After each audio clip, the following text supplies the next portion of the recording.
बिस्मिल्लाहिर्रहमानिर्रहीम। अस्सलाम वालेकुम नाजरीन, चैनल को ज़रूर सब्सक्राइब कीजिएगा। वो भली औरत तो मुझे बचाना चाहती थी। एक कंजूस लड़के को कंजूस लड़की से प्यार हो गया। लड़की: जब मेरे पापा सो जाएंगे तो मैं गली में सिक्का फेंकूंगी, तुम आवाज़ सुनकर फौरन आ जाना। लेकिन लड़का सिक्का फेंकने के 1 घंटे बाद आया। लड़की: इतनी देर क्यों लगा दी?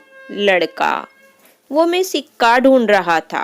लड़की: अरे पागल, वो तो धागा बांधकर फेंका था, वापिस खींच लिया। मियाँ बीवी में झगड़ा चल रहा था। शौहर: तुमसे शादी करने से अच्छा मैं कुंवारा ही रहता। बीवी: मैंने भी अपनी माँ की बात मान ली होती तो अच्छा होता। शौहर: क्या कहती थी तुम्हारी माँ? बीवी: वो कहती थी कि मत कर इस लड़के से शादी। शौहर: या अल्लाह, मैं इस भली और अच्छी औरत को बुरा समझता रहा जो मुझे बचाना चाहती थी।